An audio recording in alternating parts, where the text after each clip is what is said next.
Good morning. Let's talk about integration by parts today.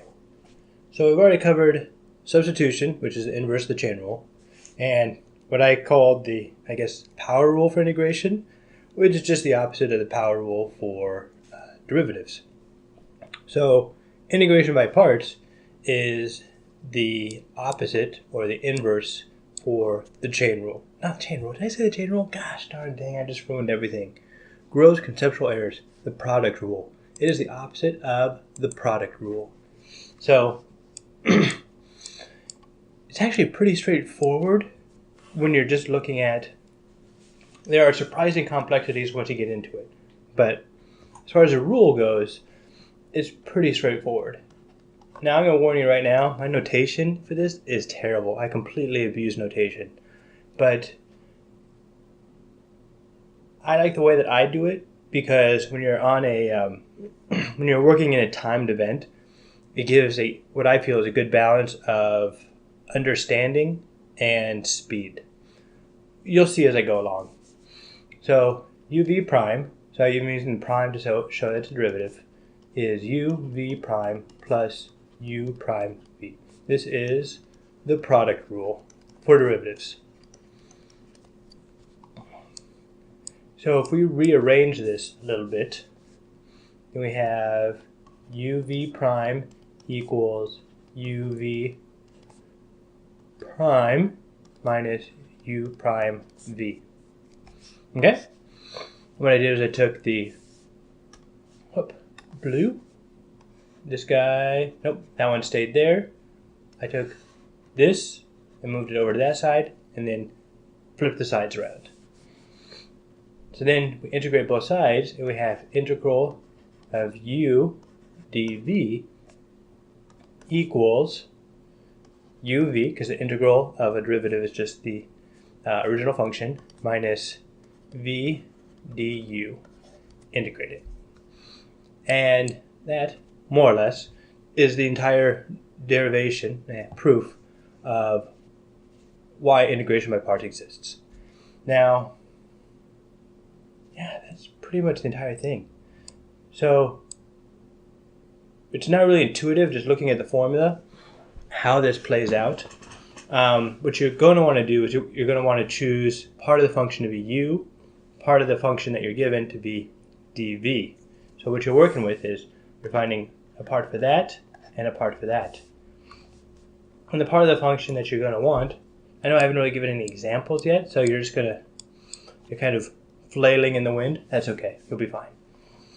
The u part, as a general terrible idea, you want to pick something that goes away. Not easily go away. So the u, you want to choose something that easily goes away. When you take the derivatives, it disappears. Not necessarily true for dv. So some of the general advice given, which is pretty good, is this is how to choose the u. And you really don't have any sense of perspective for this yet, but later on you'll be like, oh, that kind of seems reasonable. Logarithmic. So the first choice of u is if there's a logarithm, like an ln. That would be a good choice. Inverse trig. We haven't gotten to those yet, but we will get to those next time. Algebraic. This is going to be your power rule kind of thing. If you see an x squared, x cubed, then that would be your third choice, which happens quite a bit. And this would be trig, talking about sine, cosine, and this is exponential. And this is just a rule of thumb about how you want to choose them. There are plenty of exceptions. And then when you get down to the trig and inverse trig, this order usually doesn't matter that much, because the idea with trig and exponentials is they're never going to disappear. You can keep taking integral or derivatives of them, and they will always be around. So these are the three that you're going to choose probably 90% of the time, when possible. Okay. So when I do the problems, I pretty much write this part out every time I do an integration by parts problem. It's quick enough, and I can't memorize this formula. My memory is on par with a goldfish, so I don't even try to compete. I'm good with that. So I try and derive that equation every time. Okay, and moving down, I'll move up just a little bit. There we go. All right, so let's just do some problems. We're going to jump right into things because that will probably be the easiest way to see how this works. So let's grab a integral of x to the e to the x. Okay. So our spider instincts going for this, first thing we do is we try and be like, all right, can we just do a power rule for this? And we can't because we see two things multiply to each other. And we can't easily multiply it all together to get something that would be the power rule. Because if it was x times x squared, then it would be like, x cubed, and then go from there. We then look for substitution. Is one of these things a derivative of the other thing? So we take the derivative of e to the x, and we get e to the x, which is specifically not x, therefore that's useless to us. So then we look for, all right, is something going to disappear if I take the derivative of it enough times? And it's like, yes. X will disappear if I take the derivative of it enough times. Because x to the first goes to x to 0, which is 1. Take the derivative of 1, 1 goes to 0. So yes, it will. And that's what we're going to do. So we start by writing out the integration by parts. Interesting fact, integration par partie is the French equivalent. So we say, what is it? Integration by parts, IBP in English. In French, it's IPP. Haha. Useless. It's never going to help you to know that. Completely obscure information. Except for probably a whole country of people that went to high school and know it. Alright. So, we'll start by writing out the product rule. UV prime equals UV prime plus U prime V. Moving it around, UV prime equals UV quantity prime minus U prime V. Integral U dV equals UV minus integral V du.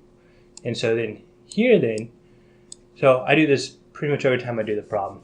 It takes a little bit of time, but it keeps me from making mistakes, and that is worth it. It's a reasonable trade-off. So for u, use the thing we're going to want to disappear. That can disappear when we take the derivatives of it. So we're going to call this x. I'm going to call dv e to the x. Okay? So then we need to find du, because we're going to have du there. We're going to have to find v, because we're going to need v there and there. So derivative of x is 1 dx, and the integral of e to the x is e to the x. It's usually a lot easier for me, at least mentally, to take derivatives, partially because derivatives have a much more intuitive sense because they're just the slope. So I always say that I always know the right answers, but the problem is I know a lot of the wrong answers too, and it's hard for me to differentiate between the two. So a lot of times when I'm trying to take an integral real quick in my head, like this, I just write something down, and then I take the derivative of it and make sure that it's correct. So I'm like, e to the x? Yeah, it's probably going to have something with e to the x. So yep, take the derivative. Yeah, seems reasonable. So it's usually quicker for me to do that than to agonize and make sure I'm 100% correct going from derivative to the integral. Mostly correct, and then check yourself. Okay, so now let's write this out in a more formal. Here we go. U times v, x e to the x, minus integral v e to the x, du is dx. And I wonder if there's supposed to be a plus c here. I wonder if that just kind of gets lost in the mix. Either way, don't worry about writing the plus c here. Not entirely sure why, but not needed. We'll write plus c at the end when we're done. Okay, so we have an x e to the x minus integral of e to the x is e to the x. So we'll then write this one final time as e to the x times x minus 1 plus c. And you're like, wow, that integration by parts really worked well. Felt kind of like magic, and then it worked. So let's do a quick trial just so I can kind of sort of almost convince you that this is the product rule. Did we use pink already? Nah, we're going to go, red. Alright, so we're going to do uv prime equals uv prime plus, oh no, I'm going to hit the camera. No, I'm good. Okay, u equals e to the x, v equals x minus 1 plus c. Nah, leave that out. The c just goes away. The plus c is actually, it's added, so we do that separately. Trying to confuse people, create gross conceptual errors, lead people astray. That'd be a terrible shepherd. Alright. So derivative of e to the x, e to the x. Derivative of v is x minus 1. Or v is x minus 1. dv is just 1 dx.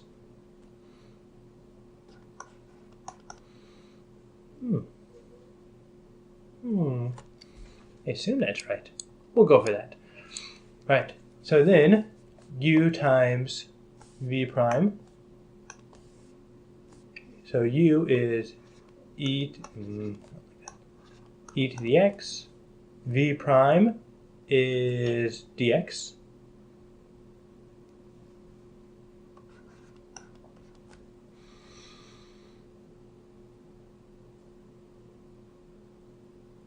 Okay? Yes. Plus u prime e to the x times x minus 1. U prime v. Okay? Dx. And we can factor out the dx and go off to one side. And so then we'll have, I'm going to leave the dx out here. So then we'll have e to the x plus e to the x times x minus e dx. Haha. I'll be honest, I was worried there that I had totally messed this up for a second. That looks more like an eraser than, there we go, darker gray. So then e to the x is canceled out and we're left with x e to the x dx. Probably hitting the pen too hard to do softly so I don't get those clickety clacks. No one likes those clickety clacks. Alright, so x e to the x, is that what we started with? Was that what we started with? Here we go, x e to the x, dx. Okay, there's no dx in there. Meh, it's okay. We'll leave it to be implied. So, a little bit of confidence that both the chain rule and integration by parts work. Alright, now that you're full of confidence, we're going to go on to some that are a little bit more adversarial. Yeah, adversarial is probably the right word. Integration by parts can escalate quickly in life. So this one, it's kind of a trick. I don't like to use the word trick in mathematics, but it kind of is. Alright, so same philosophy. uv prime equals u prime, uv prime plus u prime v. uv prime equals uv quantity prime minus u prime v. Integral u dv equals uv minus v du. Integral. Alright, so now the question is, what do we choose to be what? Because we only have one function thing right there. So what we break up as the u and the v. And the trick here is we rewrite this as 1 times natural log of x. That might not be intuitive. It's terribly not intuitive in any way. And that's one of those things why it's important to show you this, just because it'll pop up from time to time, and it's pretty easy once you know how to do it. Turns out most of life is pretty easy when you know how to do it. So many things I wish they taught me younger in life. Lisai. That is also French. That's not French. Alright, so let's say u is the thing we want to disappear, and per our liat, you usually want to choose ln of x to be the u when you have a chance. And then dv we'll choose to equal 1. That way v equals x, integral of 1 is x, and dv equals 1 over x. Okay? And then, let's see if I can do this with keeping everything kind of in frame. Yeah, almost terrible choice of positioning. Or I could just move the video up slightly. There we go. Success. So now we have natural log of x, u times v times x minus integral of v, which is x du. This is u. 1 over x dx, which equals x natural log of x integral of 1. So x ln of x minus x. And we'll do a plus c because there's a constant involved. See? Not too hard. Not too hard. Again, I do recommend actually writing this out every time. It's so easy to forget that negative sign, and it's so easy to maybe get du or u dv instead and just get things mixed up. And if you keep the same pattern every time, I think it's worthwhile. There's another popular strategy out there. I think it's called like tabular integration by parts, and it's just a way of going through them really, really quickly. We'll see here, sometimes you have to do multiple integration by parts to get what you want. And that can be, and if you go through it, the process as iterative, I think, that's the term, over and over again, it's good to have a better pattern. My pattern is not the quickest, my algorithm, and so choosing a better algorithm for the long haul might be useful. But for this test, you're probably not going to be given anything that arduous. So the shortcut is not worth it. At least I don't think so, and at least not for this. So not to disparage any other more streamlined techniques. This is just what I've found to be a good balance of notation bashing and expediency and understanding. All right, uv prime equals uv quantity prime minus v du. All right, let's move this one over. No, move that one over, and then flip the two. Yep, I'm good with that. Integral. Oh man, see? This is me getting overconfident and carried away. All right. This goes over. This one goes over. Minus v u prime. U prime v. Integral u dv equals uv minus integral v du. There we go. Now, pretty much always choose u equals the natural log. When the natural log is available, you usually choose it. So, we'll see if that works this time. dv will then equal x. V will equal x squared over 2. Gosh, I hope I didn't choose this one because it's an exception to the rule. That just makes me look dumb. All right, so we have u is natural log of x, dv equals x, and this goes to that. X squared over 2. Yep, got that. Okay. Focus.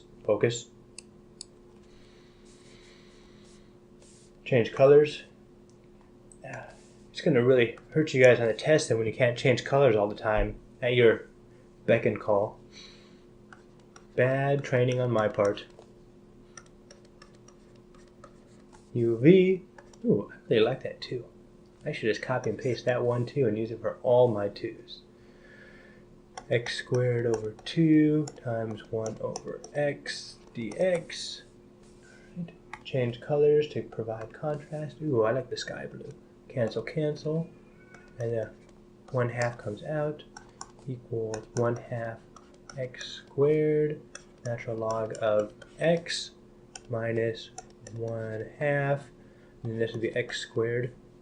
Nope, didn't pick up my pen enough there. X squared over 2, which becomes 4 plus c. Up. Yes, indeed. When we pick up that extra factor of 2 on the second one. So 1/2 x squared natural log of x minus x squared over 4 plus c. Okay. Gosh, we're really good at these. These are not nearly as hard as I thought they were. That's like 3 of them done already. Now you probably won't see anything this straightforward on the AP exam, but these are the sort of things that you should be able to solve and recognize, and they're kind of going to be implied in. Ooh. Well, that escalated quickly. All right, so this one has none of the first 3 that we'd want. Nothing here is going to disappear. We can take derivatives of this forever, and it will never go away. So, maybe put this in the middle. Deep breath. So we're going to say that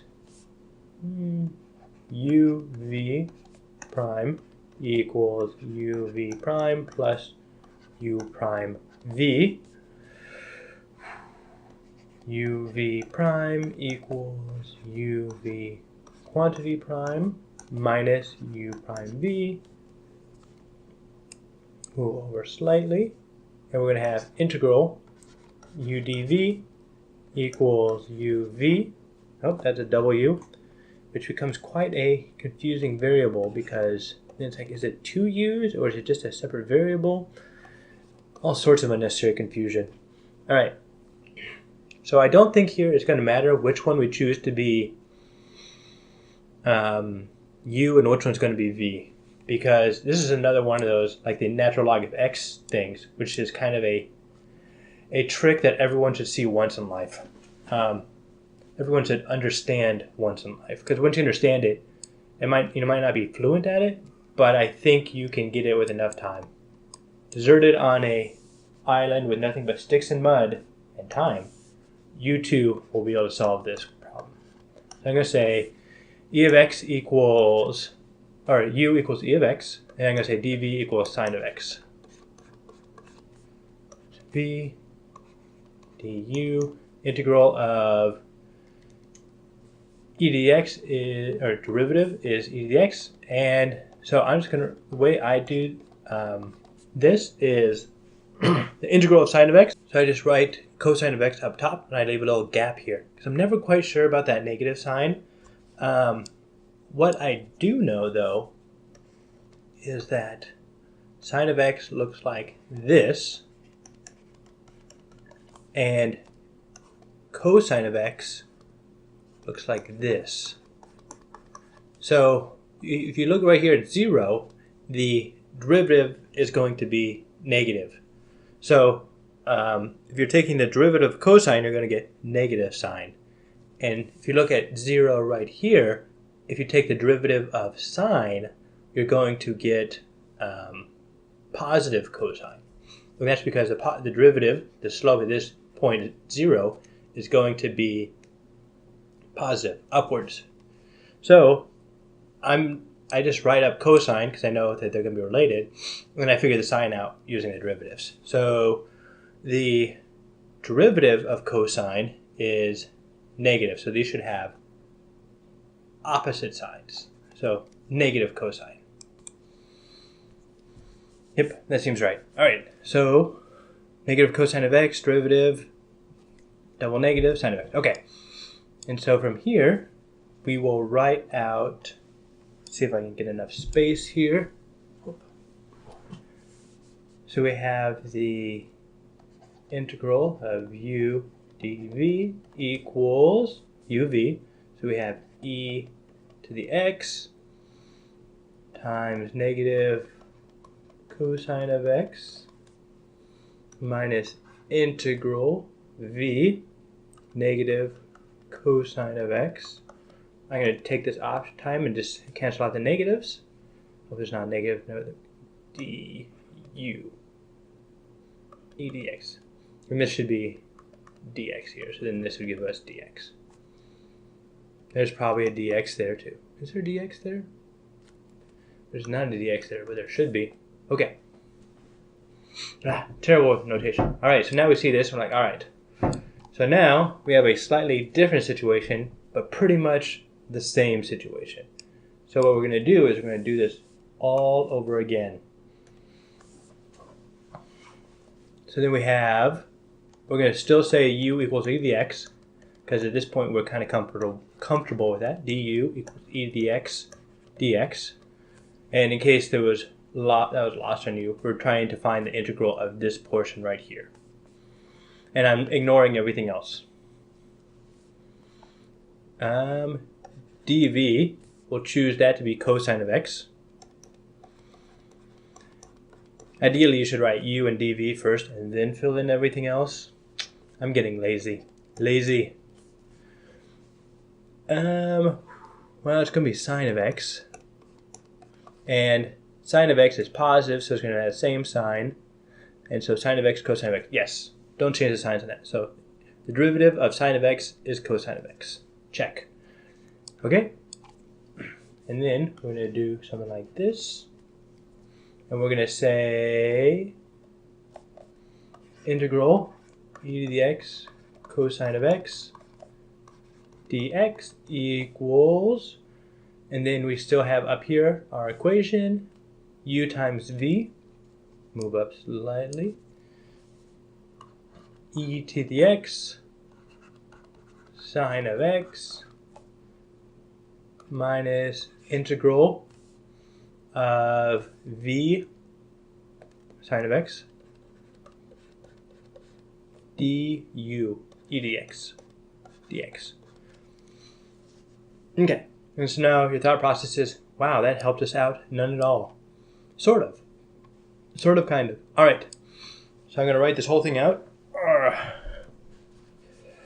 So we have, use a different pen color to show that we're changing thought processes, boarding another metaphorical train. So integral of u dv equals, what is u dv?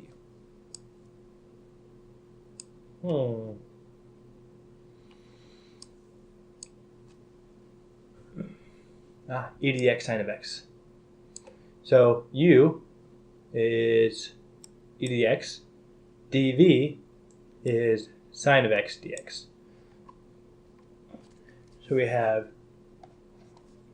integral e to the x sine of x dx equals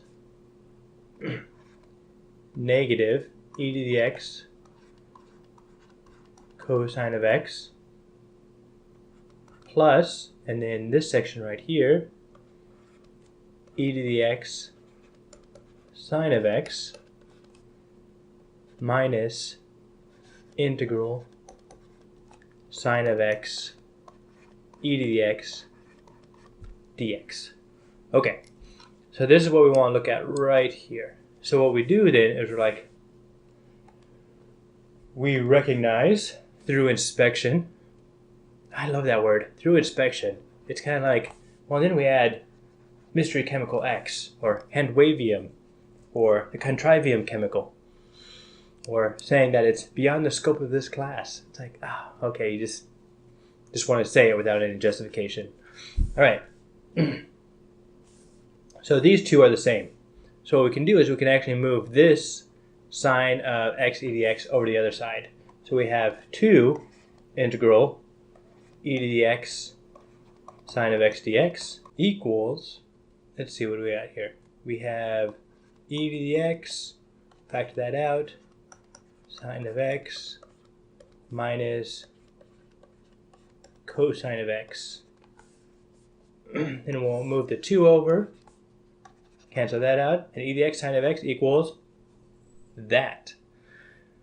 Now, I'm pretty confident and cocky in life, but not quite that confident and cocky. So I'm going to ask my friend Wolfram Alpha on this one. E to the x sine of x, is that what we're going for? E to the x sine of x, okay. Yes. So, here we are. Hello, Wolfram.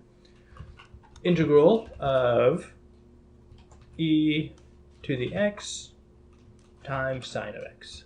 I love Wolfram Alpha. Love Wolfram Alpha. Haha. Oh, I forgot the plus c. Outrageous. Bush League JV. I need to pick up the pace here. All right, 1/2 e to the x sine of x minus cosine of x, and I got 1/2 e to the x sine of x. Yes. Okay, plus c. Yeah, I know. Oh man, I need to. But the thought process is correct. Man, missing the swing and the miss. All right, so that's the idea for. So going back here, the idea was we have 2 transcendentals, things that don't disappear when we take the derivatives of them, and to solve this, we have to do it twice and then have it cancel itself out. So we did the integration by parts twice, and then moved the part of the integral part from our solution over to what we were trying to find, and able to solve that way. So that is a technique to keep in mind. All right, let's do a couple more. Then I'll move that guy up so I don't lose him. Okay, this one's probably not too bad. Probably. All right, so first thing we do is we look at it and we try and find, so we look for the power rule, we look for substitution because we want to look for one thing that's a derivative of another thing, which we have here. Maybe. Not sure. Because we really can't. So, first thing you'd see is, well, maybe u equals x cubed, so du equals 3x squared. So then you're like, well,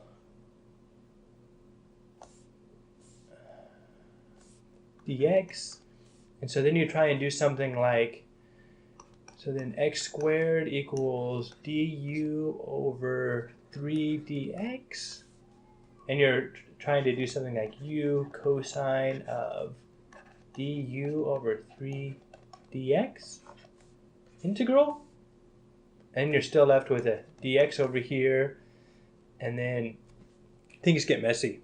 And that would be my first thought when I approach this problem, but that is not going to work out well. So instead, we're going to take it along the tact of trying to say that u equals x squared. So then du equals 2x dx. Yeah, let's go for this. I have a good feeling about this. I'm going to say that x dx du over 2. So then we rewrite this as this is x squared times x. And so we're going to get u cosine of u, and then dx is, or x dx is du over 2. And we'll 1/2. We're going to have to make a special note not to forget that 1/2, because it'll be really easy to forget that in the fray. All right, so now, I chose a terrible... What I'm going to do is so many of you have probably seen this already. What I did was I chose the same variable that I'm going to try and use for integration by parts. So nothing wrong, just any of you that have programming experience, when you try and reuse the same variable for multiple things get confusing in life. So I'm just going to be shady here and change that over to z. So 1/2 z cosine of z dz. And that's just to keep the variable straight. Alright, so now I'm going to try and use integration by parts. uv prime equals uv prime plus u prime v. uv prime equals uv prime minus u prime v. Integral of u dv equals uv minus v du. There we go. Yes. Yep. Zoom out slightly so I can keep that in my view. Do some gray. I haven't used much gray. Gray is not the most positive of colors, so I've kind of avoided it. But even the negative colors need love. Alright. Focus. Focus. So, we're going to say that u equals z, dv equals cosine of z, v then equals sine of z. Alright, and the derivative of sine is positive, so we'll have the same sign there, okay? And then du equals 1. It's actually 1 dz. I'm getting lazy with my... Yeah, no, not going to write it in. But you're right, I should. That's how I miss things like plus c at the end. So close. Alright. Put these together. U times v, z sine... Ooh, I do like that blue. So this is from this part down here. Whoop, arrow. Z sine of z, u times v, minus integral of v sine of z, du. Du is 1. Whoop. Okay. So z sine of z minus integral of sine is positive cosine.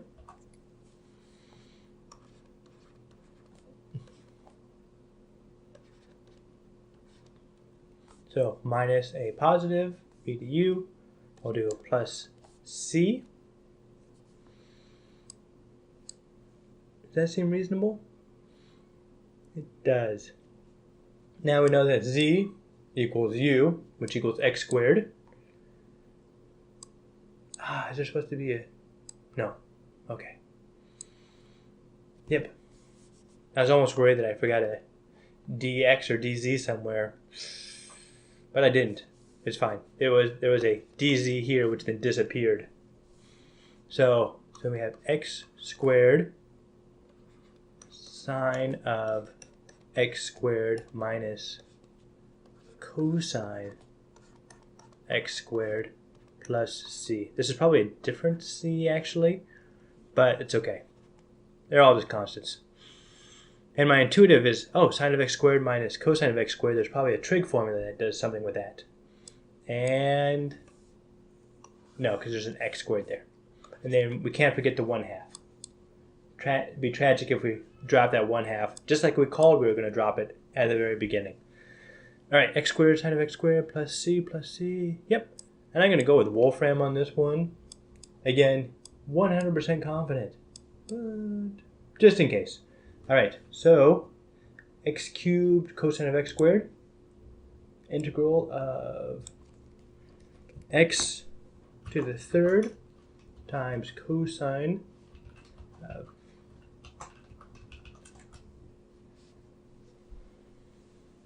1/2 x squared sine of x plus. Oh no, I messed up somewhere along the line there. So, derivative of sine is positive cosine. Yep. I have no idea where I made that mistake. I don't doubt that I made it. Just,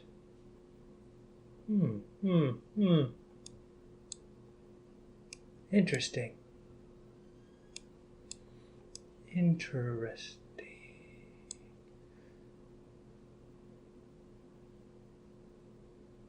So let's do the integral of cosine of z.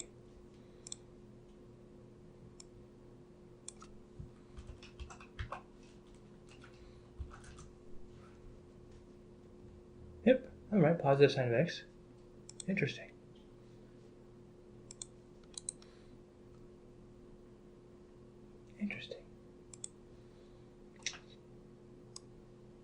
Bush League. Well, I'm not going to track down that negative sign. You guys got better things to do with your lives and watch me chase a negative sign down the rabbit hole. But at least I'm confident that I had the right concept on that one. Oh, man. So I missed the last two of them. First one I missed the plus c, and the other one I missed the missed a negative sign. Gosh, gee willikers. But that is one of the reasons why I try and derive the integration by parts rule every time from the product rule, is because I am incredibly prone to error. And the more of a regimented algorithm you can make, the more muscle memory you can put into yourself, the better off you'll be. Plus, you only need like a 60% on this test anyway, so I'm sure you're fine. Let f be differentiable such that f of x sine of x dx minus f of x cosine of x plus 4x cubed cosine of x dx. I guess my intonation should have ended when down on the dx. Which of the following could be f of x? All right, so your spider senses should be kicking off that, all right, this looks familiar. This is integration by parts formula. So what you do is you write up the integration by parts formula. You were probably curious how they can make multiple choice questions using integration by parts. I was wondering the same thing. This is actually a fairly clever way that it is done. All right, so then uv prime equals uv quantity primed minus u prime v, and then integrating everything, we have integral of u dv equals uv minus v du integral. Okay? And so if you look, this is almost the exact same format we have up above. So f of x looks like it's u.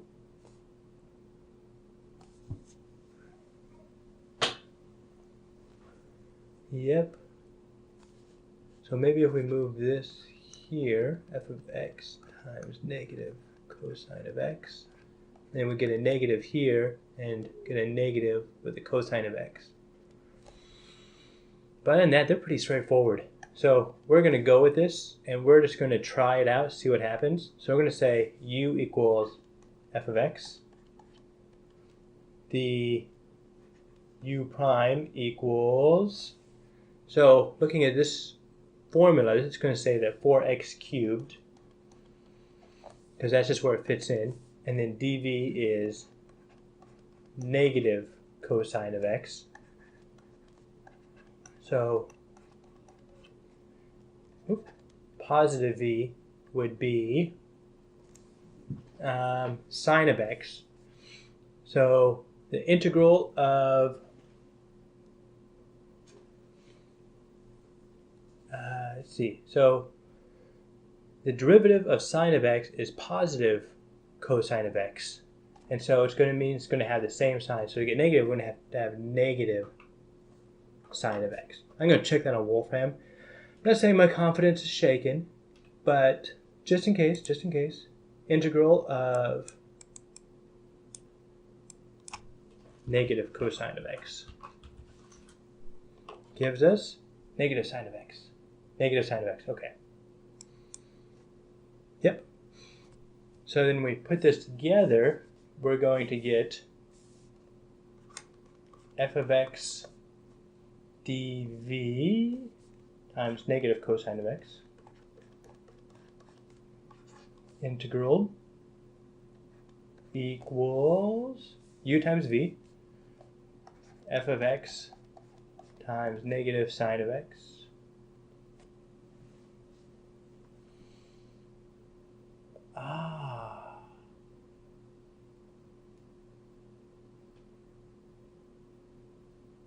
that's supposed to be, see, this is why I check these things. V is in the position right here of cosine of x. So negative cosine of x. And the derivative of negative cosine of x is positive sine of x. There we go. So I had those backwards. Slipping. So,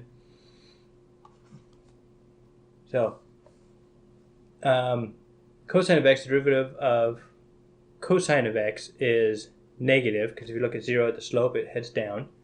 And so, we're going to have the opposite sign, so sine of x. Okay, I'm good with that. Good with that. So, u, f of x, dv. Where's dv? Oh, dv is down here. Sine of x. Is that right? Okay, that's what we want. Equals u times v. F of x. Got that. Times v. Negative cosine of x. Yep. Minus integral of v du. Negative cosine of x. Positive. Times du, 4x cubed.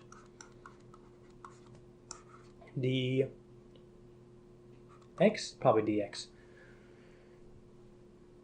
Yep, that's exactly what we have up there. Okay, so that's the whole second part was just me checking to make sure everything was reasonable.